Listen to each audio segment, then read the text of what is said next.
Bonjour, c'est Chris de Cube ASMR. Aujourd'hui, je vous propose un café ASMR, c'est-à-dire pour moi, revenir sur un grand texte fondamental pour notre société française. Alors aujourd'hui, nous allons revenir sur un texte, plus précisément un discours, qui a été donné en 1901 à la Conférence populaire. C'est un discours du philosophe Alain-Émile Chartier, pour être précis. Et il se nomme « Le culte de la raison comme fondement de la République ».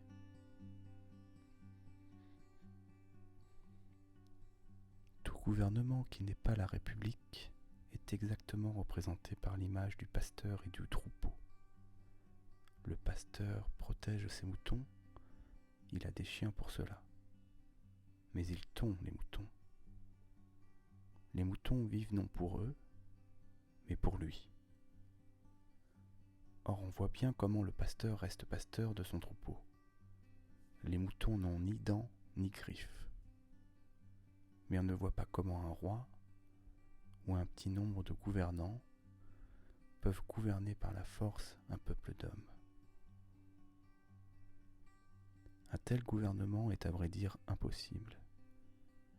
Pour que les hommes qui le subissent en soient débarrassés, il suffit qu'ils le veuillent. Car, étant le nombre, ils sont la force.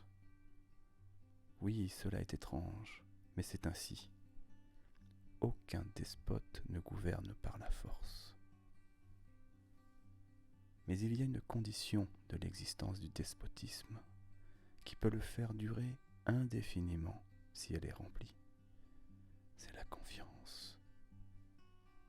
Si le peuple croit que le roi est fait pour gouverner, que le roi agit toujours bien et pense toujours bien, le roi régnera indéfiniment.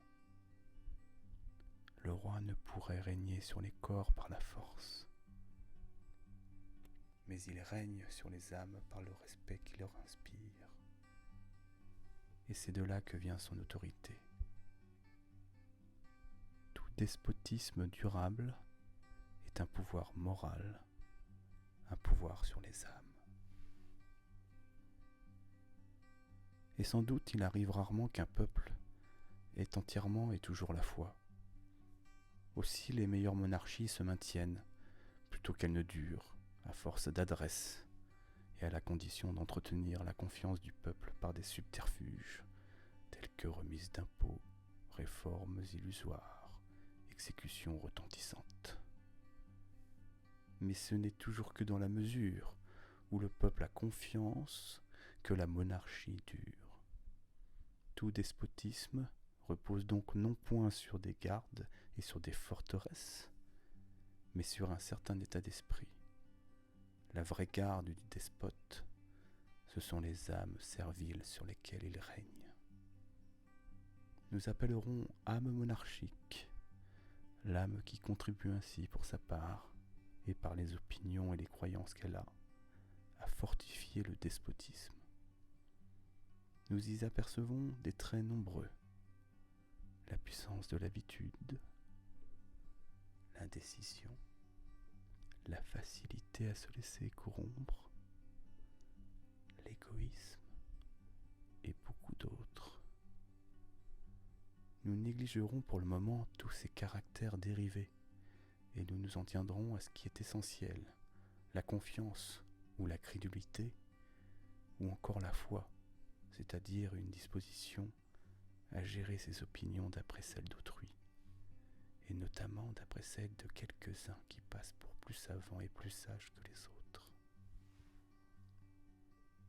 Ce que je vous invite à remarquer tout de suite, c'est que cet état d'esprit est tout à fait d'accord avec ce que l'on appelle communément la religion, et ce que l'on doit appeler exactement la religion révélée.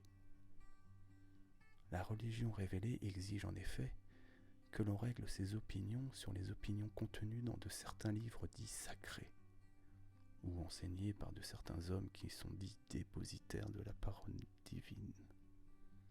Cette brève remarque nous explique déjà pourquoi religion et monarchie se tiennent et se soutiennent par leur nature même, encore que par accident, et pour un temps, elles semblent parfois lutter l'une contre l'autre. La République est le gouvernement naturel, celui qui naît de l'absence de despotisme. Supposons le despote renversé par quelque chose, et le peuple décidé à ne pas supporter un autre. Il n'en résultera pas un état d'anarchie durable, car l'anarchie, état où chacun vit pour lui seul, sans s'unir et se lier à d'autres, est par sa nature instable. C'est ce qu'il faut d'abord bien comprendre, si l'on veut fonder la République en raison et en justice. Représentons-nous des hommes vivant les uns à côté des autres, sans aucun contrat, sans aucune loi. Les richesses seront certainement inégales, par la suite de la différence des terrains, de l'inégalité des forces, de l'inégalité des courages. Des hommes auront faim, des hommes auront froid. Du besoin résulteront le vol, le pillage. Et comme 2 hommes réunis sont plus forts qu'un seul, et 3 plus forts que 2, les biens resteront à ceux qui seront le plus solidement unis. On comprend aisément qu'en l'absence de toute loi et de toute sanction, la force tienne lieu de droit. Mais voici le miracle. La force ne triomphe pas du droit, car la lutte n'est pas possible entre la matière et l'idée. Le droit et la force ne sont pas du même ordre et ne se rencontrent pas. La force ne peut triompher que de la force. Seule la force qui triomphe, c'est la force organisée, coordonnée. De plus, comme les faibles sont en général plus nombreux que les forts, et comme, ayant moins de confiance en eux-mêmes, ils sont plus portés à s'unir entre eux, l'union réalise la force des faibles, c'est-à-dire justement le contraire de la force au service du droit. L'union défensive des faibles contre les forts, des pacifiques contre les brutaux, voilà le droit véritable, le droit puissant, le droit non plus idée mais chose, le droit armé. Il ne faut pas dire seulement l'union fait la force, il faut dire l'union fait le droit. Ainsi, de l'état d'anarchie naît nécessairement quelque société, et cette société naturelle est réellement une société de secours mutuel, dans laquelle chacun promet aide et secours aux autres. Comment seront réglés les actes d'une telle société ? Par le consentement de tous ? On ne peut espérer qu'ils se réalisent jamais. Par l'autorité de quelques-uns ? Alors nous retombons dans le despotisme. Par l'autorité des plus sages ? Mais comment reconnaître les plus sages, sinon à ceux-ci justement, qu'ils sauront amener les autres à penser comme eux ?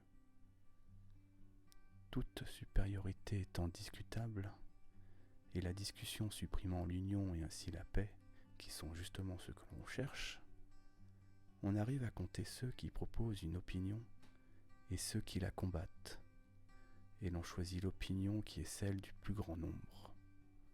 On risque ainsi le moins possible.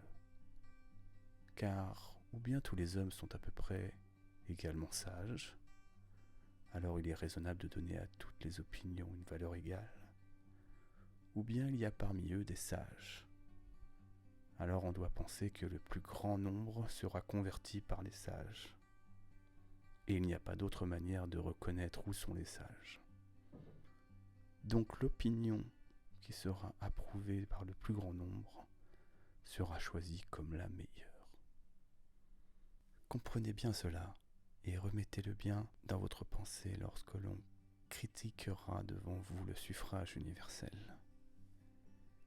Il est facile assurément de le critiquer, et celui qui se dit sage à beau jeu lorsqu'il se plaint de ce que sa voix vaut tout juste, celle de l'ignorant. Pourtant, s'il est vraiment sage, il le prouvera en instruisant l'ignorant et en l'amenant à penser comme lui. S'il ne le peut, quel signe me donnera-t-il de sa sagesse ? Et de quoi se plaint-il, sinon de ne pas l'emporter sur les autres par droit de nature, c'est-à-dire de ne pas être despote. La République étant ainsi constituée, nous apercevons déjà quelles sont les principales conditions de son existence. Qu'ai-je dit à la minorité pour la ramener à la discipline ? Convertissez. Il faut que la parole et les cris soient libres dans une république, sans quoi le droit des majorités serait despotique. Il est clair que les républiques peuvent, en partant de là, s'organiser de 1000 façons, mais il est nécessaire qu'elles s'organisent, car on ne peut toujours siéger aux assemblées populaires. Il faut travailler, le temps est précieux, et vous savez comment, dans les sociétés, la division du travail permet de gagner du temps. Je charge mon voisin de faire pour moi une chose, et je fais pour lui une autre chose. Il est donc naturel qu'un citoyen, retenu par son travail, puisse se charger son voisin d'aller voter pour lui. Le chargera-t-il d'un certain suffrage immuable ? Ce serait oublier l'importance de la délibération. Ce serait écarter la raison de la direction des affaires et violer ainsi le principe que nous posions tout à l'heure. Cela ferait rentrer la monarchie dans la République. Je chargerai donc mon voisin d'examiner et de décider pour moi en même temps que pour lui. Il est clair que s'il se décide comme je l'aurais fait, et s'il me donne de bonnes raisons pour justifier l'avis qu'il a donné, je serai disposé à le déléguer encore à ma place. Et rien n'empêche que d'autres le délèguent aussi, et je pourrais le déléguer pour plusieurs questions au lieu de le déléguer pour une seule. Dans tout cela, je ne sacrifie à aucun moment la puissance qui appartient à mon opinion, comme celle de tous les autres. De là résultera une organisation quelconque du pays en groupe de citoyens, par région, par métier, par âge, dont chacun choisira, toujours par le moyen du vote, un délégué. Tel est le fondement et le principe de tout État républicain. Considérons maintenant comment un tel État peut retomber en monarchie. On y peut retomber si les citoyens ne revêtent l'âme monarchique, c'est-à-dire s'ils ne se mettent à avoir confiance. L'âme républicaine, qui conserve la République, sera donc justement la négation de la confiance. À partir du moment où les citoyens approuvent les yeux fermés tous les discours et tous les actes d'un homme ou d'un groupe d'hommes, à partir du moment où l'électeur laisse entrer le dogme dans la politique et se résigne à croire sans comprendre, la République n'existe plus que de nom. Comme la confiance et la santé des monarchies, ainsi la défiance et la santé des républiques. Le citoyen de la République devra donc rejeter l'autorité en matière d'opinion, discuter toujours librement, et n'accepter comme vraies que les opinions qui lui paraîtront évidemment être telles.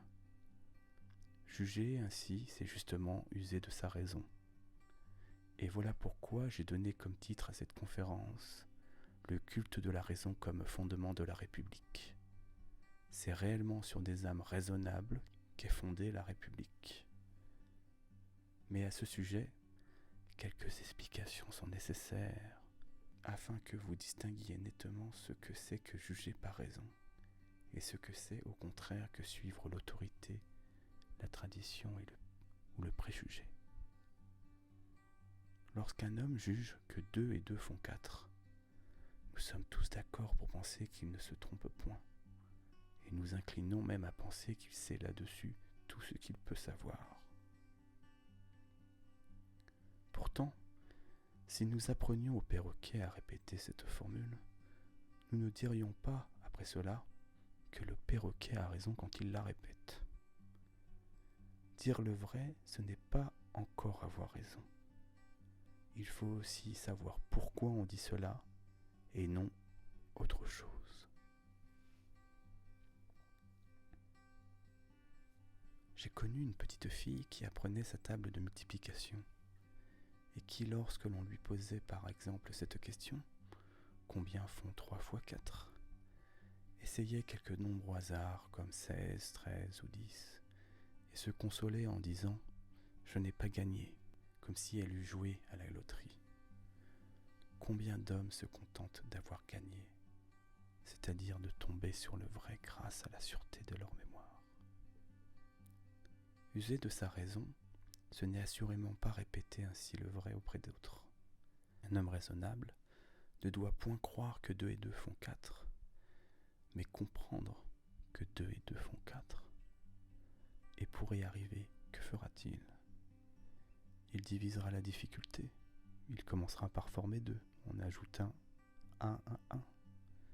Puis il divisera de nouveau ce 2 en 2 fois 1. Et puis l'ajouter à 2. Il ajoutera d'abord 1 et ensuite encore 1. 2 augmenté d'1, c'est 3.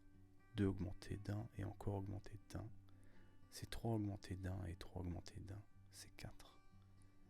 Quand je me fais à moi-même cette démonstration, je veux oublier tout ce que j'ai entendu dire. Je veux me défier même de ceux que j'estime le plus. Le consentement de tous les hommes n'a pour moi aucune valeur. Je veux comprendre et comprendre par moi-même. Je veux, selon la première règle de Descartes, ne recevoir pour vrai que ce qui paraît évidemment être tel. En cette règle est enfermé le principal devoir du citoyen dans une république.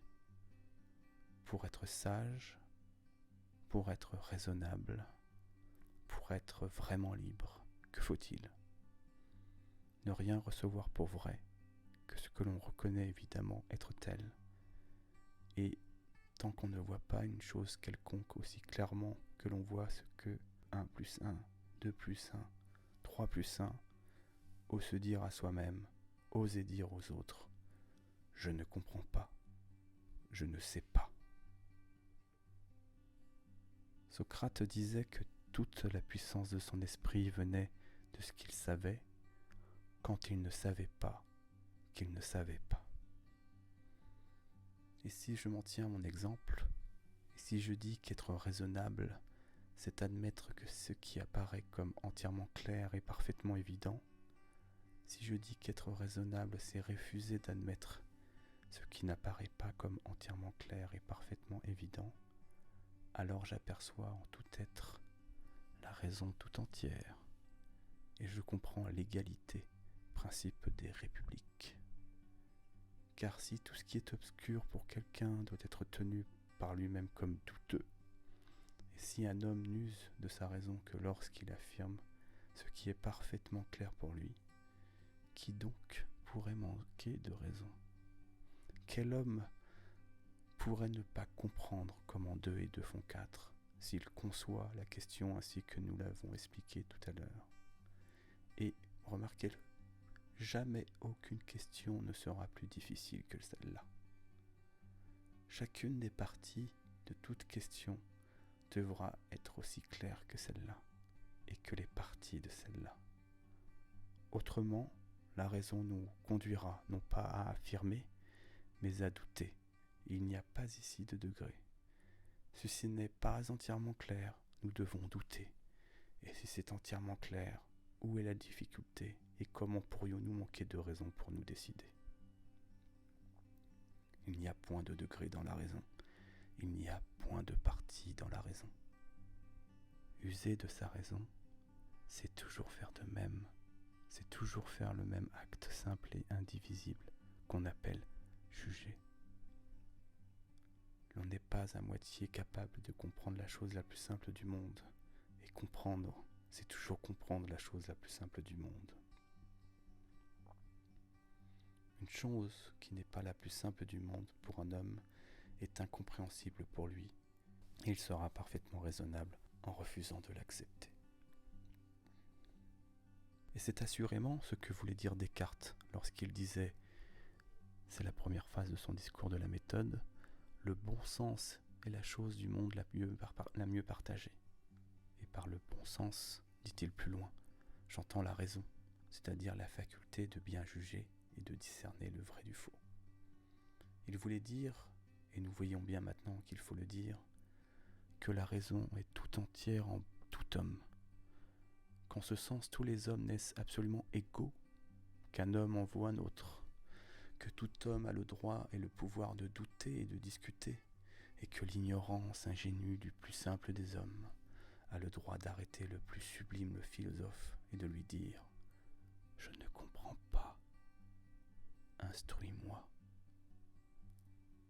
Mais je vois bien mieux maintenant, je vois que la raison est éternelle et supérieure à l'humanité, et qu'elle est le vrai Dieu, et que c'est bien un culte qu'il faut lui rendre. En effet, cette raison, commune à tous les hommes, et qui est tout entière en chacun d'eux, doit être rigoureusement la même en tous, sans quoi les hommes ne pourraient pas se comprendre. Toute démonstration, toute discussion, même serait impossible. Or, en fait, il existe des vérités démontrées. Les sciences mathématiques, pour ne parler que de ce qui est incontestable, conduisent nécessairement tous les hommes à certaines conclusions qui sont les mêmes pour tous. Bien plus celui-là même qui croit pouvoir douter de tout propose ses arguments aux autres, il les leur explique, il répond à leurs objections. Il faut, pour que tout cela soit possible, que la raison soit la même en tous. Et nous comprenons bien alors que lorsqu'un homme, Pierre, Paul ou Jacques, meurt, aucune parcelle de la raison ne meurt avec lui, puisque la raison reste tout entière aux autres hommes. Et s'il en est ainsi, je puis supposer que tous meurent, sans que pour cela la raison soit atteinte. Et Platon avait raison de traiter de cette réalité éternelle, de ces idées impérissables, qui ne naissent point et qui ne meurent point. La raison, quelle qu'elle soit, qu'elle consiste en des idées, en des principes ou en quelque autre chose, est réellement immortelle, ou, pour mieux dire, éternelle. Elle était, pour Socrate, pour Platon, pour Descartes, ce qu'elle est maintenant pour nous. Elle est ce qui demeure. Elle est le vrai Dieu. Il est donc juste de dire que nous devons à la raison un culte, que nous devons la servir, l'estimer, l'honorer, par-dessus toute autre chose, et que notre bonheur, nos biens et notre vie même ne doivent point être considérés lorsque la raison commande. Les hommes sentent bien tous confusément qu'il y a quelque chose de supérieur, quelque chose d'éternel à quoi il faut s'attacher et sur quoi il faut régler sa vie. Mais ce qui conduisent les hommes en excitant chez eux l'espoir et la crainte leur représente un Dieu fait à l'image de l'homme, qui exige des sacrifices, qui se réjouit de leurs souffrances et de leurs larmes, un Dieu enfin au nom duquel certains hommes privilégiés ont seuls le droit de parler. Un tel Dieu est un faux Dieu. La raison, c'est bien là le Dieu libérateur, le Dieu qui est le même pour tous, le Dieu qui fonde l'égalité et la liberté de tous les hommes, qui fait bien mieux que s'incliner devant les plus humbles, qui est en eux, les relève, les soutient. Ce Dieu-là entend toujours lorsqu'on le prie, et la prière qu'on lui adresse, nous l'appelons la réflexion. C'est par la raison que celui qui s'abaisse sera élevé, c'est-à-dire que celui qui cherche sincèrement le vrai et qui avoue son ignorance méritera d'être appelé sage.